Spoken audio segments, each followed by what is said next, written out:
Hola, Javier, ¿qué tal? Buenos días. ¿Qué hay? Buenos días. ¿Qué tal? Bueno, hoy estamos con Javier Morales, jefe del grupo de la Brigada de Patrimonio Histórico de la Unidad Central Operativa de la Guardia Civil. Y bueno, es un placer quitarle algo de tiempo en su apretadísima agenda para que nos venga a hablar sobre delitos contra el patrimonio arqueológico y las líneas de actuación que viene siguiendo su grupo desde hace ya varios años. Vamos a comenzar con la entrevista, si te parece, Javier, Claro que sí. haciendo una pregunta yo creo que muy básica, y es que, bueno, a nadie se le escapa que ahora que está muy de moda con este evento cinematográfico que ha sido el año pasado, se publicó en cines de todo el mundo la película Monument Men. Bueno, mucha gente asocia vuestra figura a la de estos personajes históricos llevados al celuloide, por supuesto. Eh, pero ¿qué tiene de verdad esa parte vuestra, ese trasunto que podéis buscar en los verdaderos Monument Men, con un trabajo moderno, riguroso, que venís desarrollando en el seno de vuestro equipo? Pues hombre, la verdad que la película esta ha puesto muy de moda el tema del patrimonio cultural y la defensa del patrimonio histórico. Y bueno, por nuestra parte, evidentemente el ambiente y el entorno es sumamente. Sin embargo, pues el fin es el mismo, que es Ujú. salvaguardar los bienes culturales. En nuestro caso, los bienes culturales del patrimonio histórico español.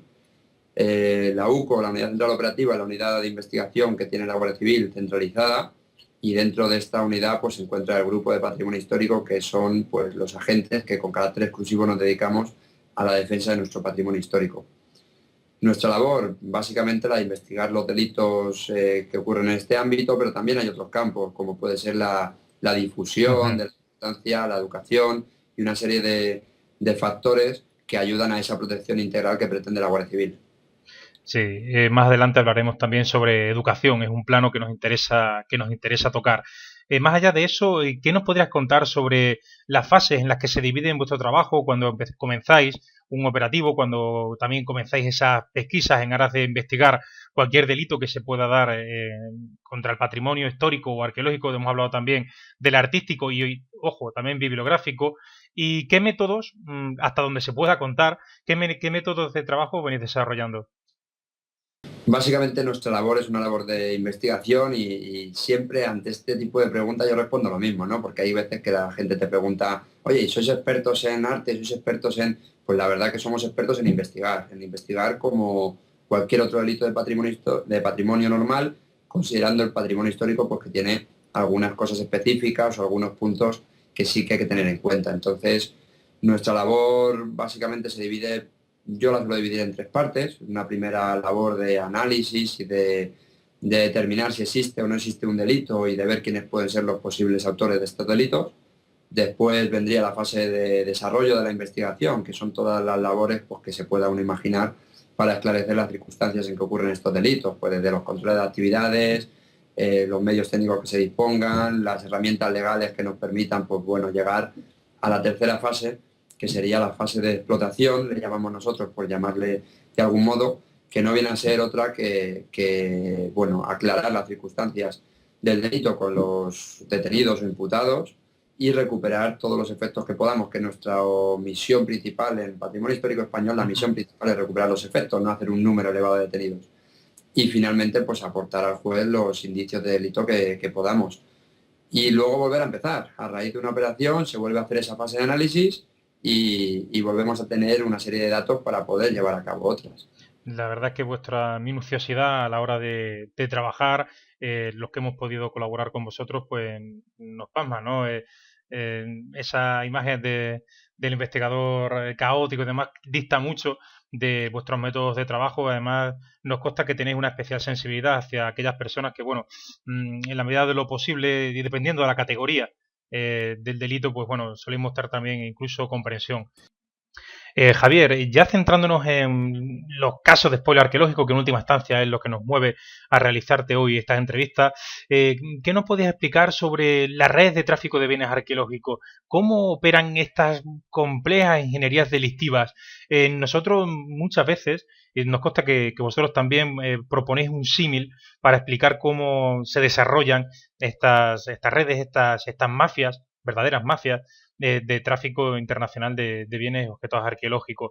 Ese símil no es otro que una pirámide. Tenemos una gran base sustentada por todas aquellas personas, vamos a denominarlo detectoristas, piteros, que trabajan de una manera más o menos organizada en el campo, y luego una cúspide, que son aquellas figuras como los peristas, o la persona que hace en última instancia el encargo, que son la cima.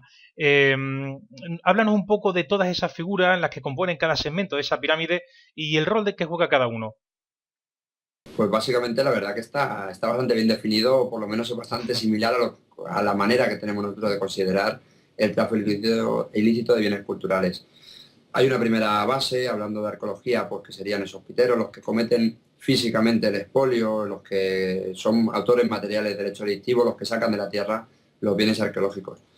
Hay de muchos tipos, normalmente se empieza como una afición, poco a poco esa afición se convierte en una manera de sacar dinero hasta el punto de que algunas personas solamente se dedican a esto. No viven con grandes lujos, pero sí que es su fuente principal de ingresos y por tanto hay que considerarlo como una buena fuente de ingresos porque puede mantener a varias personas de un mismo núcleo familiar sin otros ingresos. Entonces, estas personas carecen normalmente de formación, vamos a decir, académica, pero sin embargo son verdaderos especialistas en la materia a base de la práctica. El siguiente escalón, que serían los intermediarios, son personas que ya se han especializado y tienen a base de vender y comerciar en el mercado ilícito con estos efectos sus contactos y ahora se han dedicado pues, a una labor más sencilla, más fácil o más cómoda, podemos decir, que no es estar en el campo con el detector de metales, pues como nexo de unión entre los coleccionistas finales y los piteros o los autores del delito. Y finalmente estarían pues, los detectores final de los efectos arqueológicos, que no son otros que los coleccionistas o personas con un poder adquisitivo medio alto y que tienen un interés pues, arqueológico general, pero normalmente en una rama completa o en una parte concreta de la arqueología, y son los que finalmente pues, demandan y pagan por estos efectos arqueológicos que han salido ilícitamente de un yacimiento. Muchas veces resulta difícil atacar esa parte de la pirámide porque, bueno, conocemos que desde la base se puede volver a reconstruir justo todo ese sistema, toda esa ingeniería. Y en ese sentido vamos a hablar sobre un operativo en concreto, uno en el que nosotros también como técnicos de la Dirección General de Patrimonio del Gobierno de Extremadura pudimos participar activamente, en este caso en calidad de peritos. No es otro que Operación Badía. Se desarrolló hace 3 años en suelo extremeño y tuvo como fin último pues precisamente desarticular un grupo que más o menos vinculados entre ellos se habían encargado de, expoliar numerosísimos yacimientos, muchos de ellos no inventariados, y que luego ponían todos esos objetos a través de páginas web dedicadas a subastas, incluso otras que iban mucho más allá, a poner todos esos objetos en circulación. En Operación Badía, principalmente, lo que fue eh, su objetivo, su impulso último, fue intentar no atacar la cúspide, que ya se había intentado en anteriores ocasiones, sino intentar si desmantelar la base. Si se desmantela la base, los cimientos de esa estructura, desde luego el resto del edificio colapsa por sí mismo. Yo creo que ejemplifica también muy bien todo esto que estamos hablando, ¿verdad? Pues sí, la verdad que la operación a la que te has referido es un claro ejemplo de cómo se consideran o cómo actúan esos tres niveles o los tres escalones de la pirámide, como queramos decir.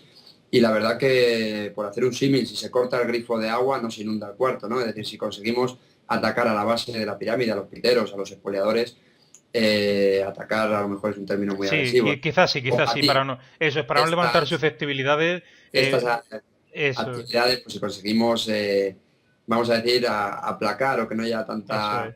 tanta mano libre a la hora de expoliar yacimientos arqueológicos, pues ese flujo o esa venta posterior de efectos arqueológicos en el mercado ilícito, desde luego, se disminuiría mucho. Ujú. También has comentado una cosa bastante importante en el transcurso de la pregunta, que era el de los yacimientos no inventariados, porque realmente esta actividad se realiza tanto en los yacimientos conocidos como en los que todavía están desconocidos, y ahí la labor de los arqueólogos de la comunidad, en colaboración con la Guardia Civil, con el SEPRONA o con las unidades de investigación, es realmente fundamental, porque nosotros no podríamos desarrollar nuestro trabajo si no sabemos que eso es un yacimiento arqueológico y por tanto supone un delito, y a la vez, pues ese conocimiento técnico refuerza nuestras tesis de cara a poder investigar o a poder actuar o determinar claramente el delito que se comete por parte de los expoliadores, que son plenamente conocedores de la existencia de yacimientos arqueológicos. Sí, y es por ello que ya sea arrancados de la tierra o del fondo de nuestros mares y ríos, una vez que estos objetos arqueológicos son extraídos del lugar en el que se conservaban, casi siempre, como hemos estado hablando, su destino es el de integrarse en algunos de los circuitos de tráfico ilícito. ¿Podrías explicarnos un poco cómo funcionan estas redes y cuáles son los sistemas empleados por peristas y traficantes para exportar y, entre comillas, legalizar y vender estos objetos, ya sea tanto en nuestro propio estado como fuera de él? Pues la verdad que yo lo diferenciaría en base al valor de la pieza que se quiere comerciar o comercializar en el mercado ilícito. Las piezas de menor valor, las más comunes o las que realmente tienen menor, se puede obtener un menor beneficio por ellas, pues muchas veces es tan sencillo como llevarlas al típico rastro o al mercadillo, como le llamemos en cada lugar, de los fines de semana. Y es un hecho habitual, aunque no, desde mi punto de vista, pues no debiera ser así, pero el hecho cierto es que lo es, que se ven múltiples, en concreto de numismática, por ejemplo, mesas o personas que distribuyen bienes arqueológicos, en concreto monedas. Ya si hablamos de piezas de mayor interés o de mayor singularidad, que por tanto se puede sacar un mayor beneficio económico por ellas, en el mercado ilícito está claro, pues acudiríamos o sea, estaríamos hablando de otros canales, ya sería el intermediario directo, personal, un trato personal entre el expoliador y el intermediario y el coleccionista final. Y luego hay una cosa muy curiosa que es el salto al canal legal. Ujú. Piezas, evidentemente estamos hablando de arqueología de muchos cientos o miles de años, y estas piezas pueden haber estado en el comercio ilícito durante un tiempo muy largo y de repente pues el poseedor fallece, por ejemplo, y dan el salto al canal legal, puesto que los herederos no saben de dónde viene y lo venden pues en un comercio plenamente legal. ¿Cuál es la dificultad? Que no sabíamos lo que existía debajo de la tierra y por tanto en los comercios legales o salas de subastas es muy difícil determinar la procedencia lícita o ilícita de un bien cultural. Sí, desde luego, muchas veces seguir la pista a estos objetos puede convertirse en auténtico viacrucis. Y siguiendo un poco la estela de la anterior pregunta, vamos también a ilustrar aquello que acabamos de tratar con un ejemplo. Eh, Hablamos de los operativos Helmet 1 y Helmet 2. En la memoria de muchos de nuestros espectadores seguramente se encuentran aquellas imágenes de aquellos cascos celtibéricos que dieron la vuelta al mundo, al menos en el panorama europeo fue un caso muy sonado, ¿no? Cómo se pusieron a la venta en grandes casas de subasta con completa impunidad, aun sabiendo y habían sido reclamados y así identificados también por investigadores dentro del país. Yo creo que es un caso muy típico de cuál es el inicio, cómo comienza todo, a través del expolio, la destrucción de un yacimiento arqueológico, una necrópolis en el entorno de Castilla-León, Aragón, y acaba pasando a manos de coleccionistas de Europa. En este caso, si no recuerdo mal, en Helmet se identificaron los cascos en casa de subasta de Alemania, si no recuerdo mal, ¿verdad? Así es, este es un caso claro y evidente de lo que hemos hablado antes, ¿no? Del salto del canal ilegal, de una exportación ilícita, puesto que así lo consideramos y desde luego en el grupo de patrimonio histórico tenemos suficientes indicios, yo creo que para poder intentar recuperar estos cascos en base a esa exportación ilícita. Y de repente se ven en un comercio legal, en una sala de subasta plenamente legal y con todas las premisas que son necesarias. ¿Qué problema tenemos aquí? Pues lo que hemos hablado, demostrar esa procedencia, demostrar ese camino que han seguido los cascos y por tanto poder reclamarlos pues ya a nivel Ujú. judicial o al nivel que haga falta. Como he dicho antes, la misión fundamental del Grupo de Patrimonio Histórico es proteger nuestro patrimonio cultural, defenderlo y por tanto recuperarlo. Luego ya si conseguimos llegar a la persona que ha cometido ese ilícito, pues ya sería el culmen, sería el 10, por decir así, para nosotros o para nuestra satisfacción personal, pero sobre todo nos preocupa el poder recuperar esos bienes culturales para el patrimonio español. Y es que estos verdaderos traficantes de obras de arte y objetos arqueológicos, pues ellos no tienen fronteras en su empeño por comerciar lícitamente con este tipo de objetos.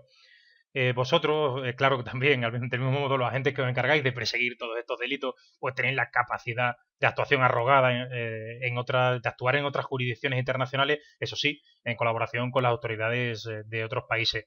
Y entonces, bueno, ya habrá supuesto que ahora mismo es el momento en el que te voy a preguntar por el que hasta el momento ha sido vuestra investigación que más impacto que ha tenido en la sociedad y ha sido más mediática, el caso Odyssey. Este operativo causó gran impacto social tanto por el valor en el que se almacenaba, ese valor almacenado en las bodegas del carguero del Odyssey, como por las implicaciones o derivaciones en derecho y política internacional que ha dejado a su paso. Como sabemos todos, la resolución ya está en firme, aún quedan algunos flecos por atar del caso, ahora si quieres nos los puedes explicar, pero sobre todo, ¿consideráis que la resolución de este caso ha sentado un precedente que pueda actuar como elemento disuasorio para otras empresas de caza tesoros que también operan en nuestras aguas o en aguas internacionales, por ende, vaya? Sí, sí, yo creo que sin duda ha creado un precedente a nivel internacional por la sentencia, conforme al derecho internacional, y ha sentado un precedente para mí, particularmente como miembro del Grupo de Patrimonio Histórico, a nivel nacional, porque ha supuesto un antes y un después en esta labor. La Guardia Civil tiene una responsabilidad en el marco editorial que es con carácter exclusivo los responsables de las investigaciones en este ámbito y, por tanto, de la defensa y la protección del patrimonio arqueológico subacuático, y nos ha permitido que realmente se dé el valor y se dé la importancia a esta materia, ¿no? También ha permitido que se trabaje de manera coordinada con otras administraciones o organismos, como puede ser la Armada Española, el Ministerio de Educación, Cultura y Deporte, y todos los intervinientes para conseguir lo que pretendemos, que es la protección integral del patrimonio cultural, en este caso el patrimonio subacuático. Tengo la satisfacción, aunque yo tengo que reconocer que no estuve en aquella época, pero sí es el Grupo de Patrimonio Histórico de la Guardia Civil el que se hizo cargo a nivel policial de la investigación con el juzgado competente en la materia, y la verdad que fue una gran labor de análisis de esa fase previa que comenté al principio, que es nuestra metodología de trabajo. Durante la fase de explotación se llevó a cabo las imputaciones oportunas, ha conseguido volver el tesoro gracias también desde luego, a la sentencia que se obtuvo en el juzgado de Tampa, y ahora estamos en esos pequeños flecos que comentabas anteriormente, pues en lo que yo he dicho antes, en buscar el 10. Ya el tesoro está aquí o los objetos arqueológicos están aquí y perseguimos pues la imputación y esclarecer claramente quiénes fueron los responsables de esos hechos, y por tanto la labor de la Guardia Civil en este sentido pues continúa y el tiempo haga falta. Hablamos de derecho internacional y es que vuestra labor, por supuesto, tiene que estar amparada en un marco legal muy potente. A nadie se le escapa que en las sociedades de derecho en la que vivimos todo tiene que estar pues normativizado, y vuestra labor pues, evidentemente tampoco se escapa a esa dinámica. Eh, Hablando de legislación en materia del uso de detectores de metales, hay comunidades autónomas como la extremeña, sin ir más lejos, en la que, debido también a la problemática que arrastramos desde hace décadas, existen decretos muy específicos que regulan el acceso y uso de este tipo de aparatos. Te pregunto, y abrimos también un poco aquí el debate, ¿crees que las leyes a este respecto son permisivas o excesivamente restrictivas? Pues buena pregunta, y habría que Ujú. diferenciar desde mi punto de vista en los dos ámbitos que tenemos, ¿no? El ámbito administrativo y el ámbito penal. Hablando del ámbito penal, pues la verdad que creo que se queda un poco cojo, ¿no? Si uno acude al Código Penal, ve que tampoco hay tantos artículos que se refieren al patrimonio cultural o al patrimonio histórico español, y los que hay, pues bueno, a lo mejor podrían contemplar más casos o más tipologías delictivas o más realidades que nos encontramos en el día a día y que suponen el expolio o el daño de yacimientos arqueológicos. En cuanto a la normativa administrativa, nos encontramos con, desde mi punto de vista, una problemática que es la no uniformidad de Ujú. normativas en las diferentes comunidades. Sin duda alguna, pues las que están más afectadas por este tipo de hechos, como puede ser Andalucía Extremadura pues tiene normativa desde mi punto de vista bastante adecuada, que como todo es mejorable, pero vamos, a un nivel yo creo que muy alto, previenen la comisión de estos delitos. Hay otras que no tienen tanta prevención, vamos a decir, por ese tipo de delitos en su normativa. Sé que hay muchas que están trabajando en actualizarla, pero creo que a nivel general, para dar un resumen, el ámbito administrativo podría pulirse en algunas otras comunidades. Hay comunidades que lo tienen muy avanzado, como las que he dicho, que son las que conozco un poco más lo recurrente de trabajar en estas comunidades, ¿no?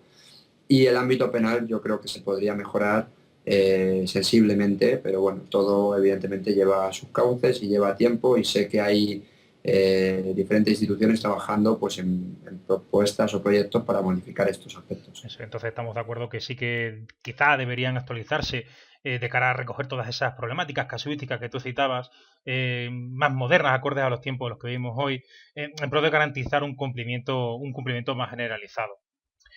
Javier, iniciando creo que un debate que a todos nos interesa, eh, ¿crees que la Administración y cuerpos y fuerzas de seguridad del Estado, nuestro esfuerzo, nuestro empeño conjunto por velar por la integridad del patrimonio arqueológico, ¿crees que estamos pasando por alto otras formas de textoafición que están desterrando el expolio como práctica?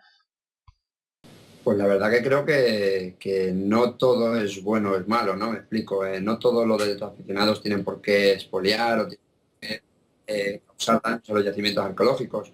Yo entiendo que habrá mucha gente que lo haga por afición, porque tiene un gusto, y lo haga con la única finalidad pues, de entretenerse y no de causar un mal. Sin embargo, hay un gran número de personas que sí que está claro que su única finalidad es el obtener un beneficio económico, y eso pasa pues, por un expolio, ¿no? Y una destrucción de la cultura que tenemos ahí, la información, que al final es lo que busca la arqueología. Entonces, lo que creo es que habría que armonizar algún tipo de fórmula de tal manera que se pudiese colaborar estos detectoaficionados con, vamos a decir, con buenas intenciones, ¿no? Sin un ánimo ilícito, para que de manera coordinada con los demás entes de la administración, tanto sobre todo ahí entrarían a jugar los arqueólogos de las comunidades, pudiesen no solamente no causar un perjuicio, sino que causar un mayor beneficio, ¿no? Y descubrir cuantos más yacimientos y cuanta más información se tenga, pues entiendo que mejor. Sí, y es que no existen ya existen algunas voces de algunos compañeros arqueólogos que en obras muy recientes están instando a todos los de nuestro colectivo a escuchar esa demanda que llevan algunos años ya practicando personas que les vincula esta afición. Desde vuestra experiencia, ¿podemos albergar esa esperanza de crear puntos de encuentro entre dos colectivos, las de arqueólogos y los piterios, pues tradicionalmente antagónicos o enfrentados? Pues yo creo que sí, yo creo que es algo que poco a poco está cogiendo ritmo, si se puede decir. Y bueno, tengo la suerte de asistir a diferentes foros, charlas, foros de encuentro en universidades, y cada vez son más abiertos los foros. Antes era prácticamente dedicado Sí, a fuerzas eso es. de seguridad del Estado, a personal de la administración. Hoy en día cada vez esos foros son más abiertos, interviene o participa un mayor número de personas de diferentes ámbitos, entre ellos asociaciones de aficionados, y por tanto creo que es un buen paso, es el inicio o los cimientos de esos puntos de encuentro que creo que son buenos para todos, buenos para la administración, buenos para el particular que tiene una afición concreta, y desde luego buenos para conocer la cultura de los antepasados y bueno, pues aumentar ese acervo Sí. cultural. Ojalá sea así. Nosotros, más allá de los que puedan pensar algunos, nosotros estamos deseando tender esos puentes de entendimiento, de comunicación con estas personas que entendemos que es un hobby, para algunos otros se ha convertido en su verdadero modus vivendi, y eso es precisamente lo que hay que perseguir, pero es lógico que también quieran participar en los procesos de gestión del conocimiento sobre su pasado. No obstante, también en parte les pertenece, pero yo creo que todo este proceso siempre debe ser un proceso al menos guiado en un primer momento por los especialistas.